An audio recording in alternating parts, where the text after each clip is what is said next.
Pongamos toda atención y reverencia a esta lectura.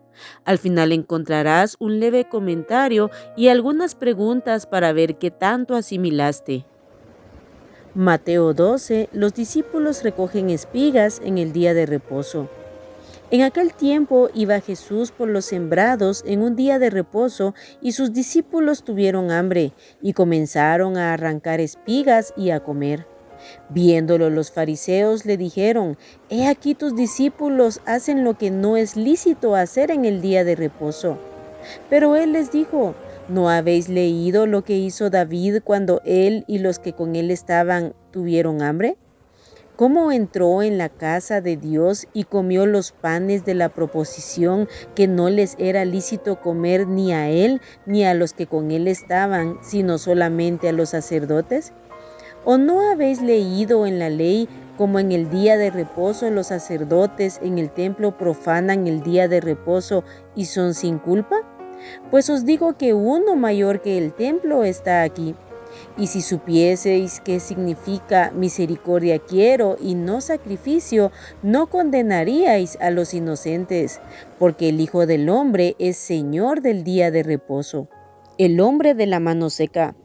Pasando de allí vino a la sinagoga de ellos, y he aquí había allí uno que tenía seca una mano, y preguntaron a Jesús para poder acusarle: ¿Es lícito sanar en el día de reposo?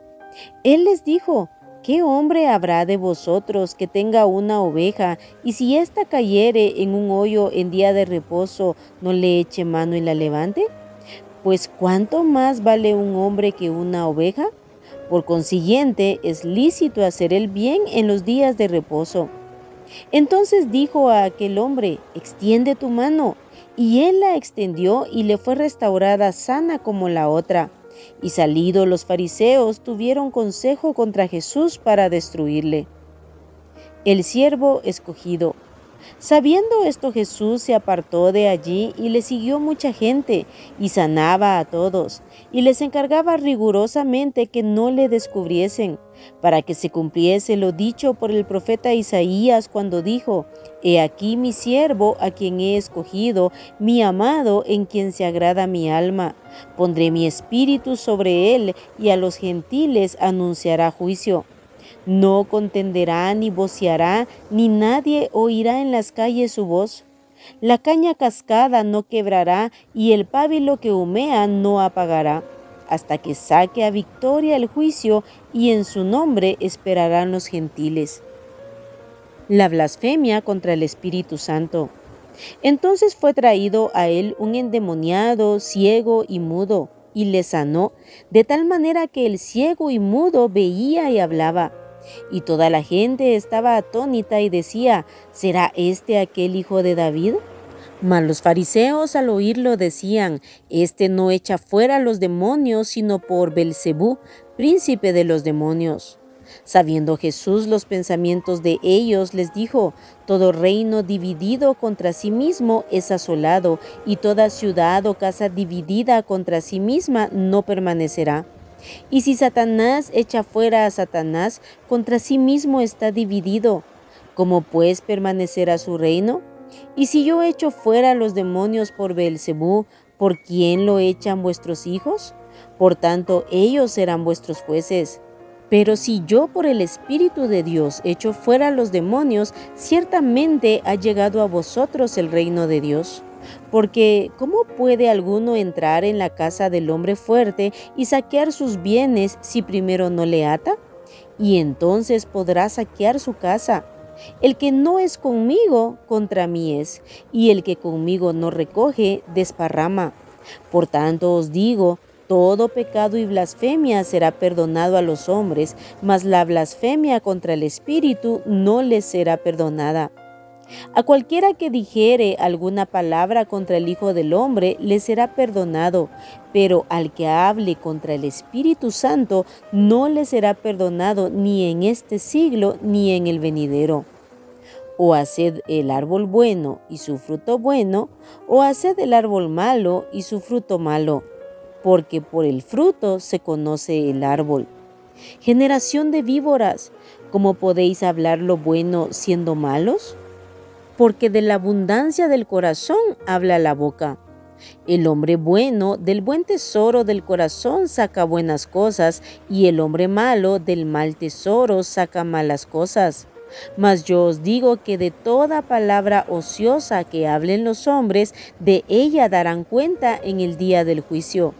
Porque por tus palabras serás justificado, y por tus palabras serás condenado.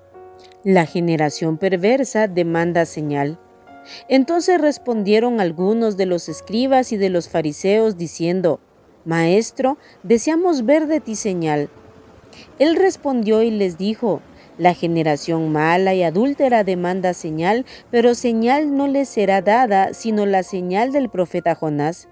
Porque como estuvo Jonás en el vientre del gran pez 3 días y 3 noches, así estará el Hijo del Hombre en el corazón de la tierra 3 días y 3 noches. Los hombres de Nínive se levantarán en el juicio con esta generación y la condenarán, porque ellos se arrepintieron a la predicación de Jonás, y he aquí más que Jonás en este lugar. La reina del sur se levantará en el juicio con esta generación y la condenará, porque ella vino de los fines de la tierra para oír la sabiduría de Salomón, y he aquí más que Salomón en este lugar. El espíritu inmundo que vuelve. Cuando el espíritu inmundo sale del hombre, anda por lugares secos buscando reposo y no lo halla. Entonces dice: volveré a mi casa de donde salí, y cuando llega la halla desocupada, barrida y adornada. Entonces va y toma consigo otros 7 espíritus peores que él, y entrados moran allí, y el postrer estado de aquel hombre viene a ser peor que el primero.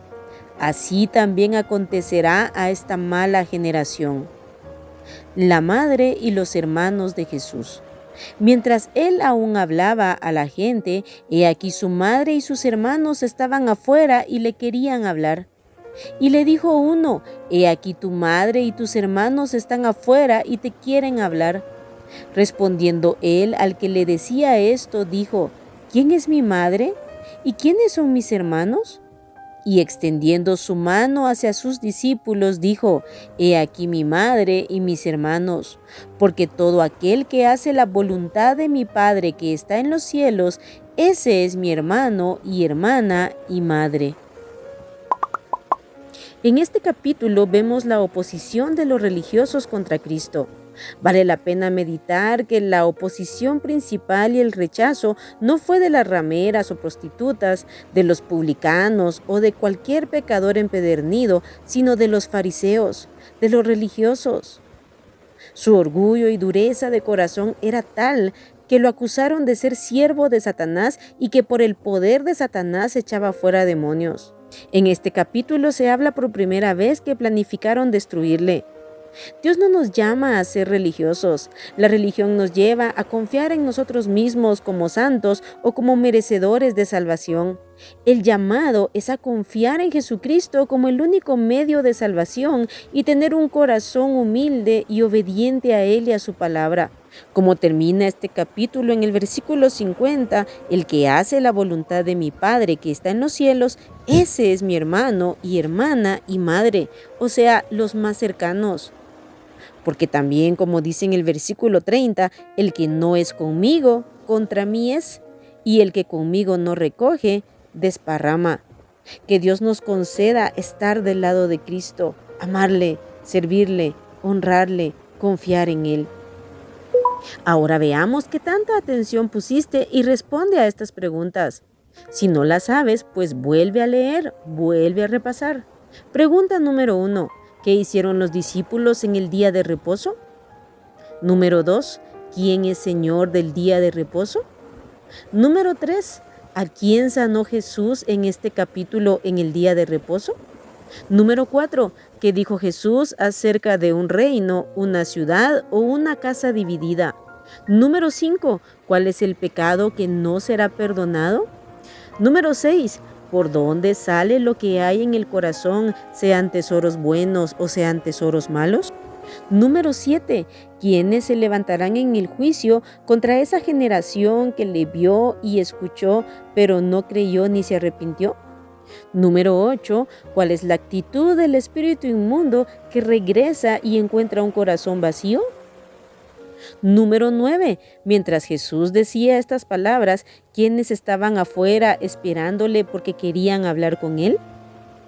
Y número 10. ¿A quiénes considera Jesucristo como sus más cercanos, como sus hermanos, sus hermanas y su madre? Aquí terminamos el capítulo 12 de Mateo.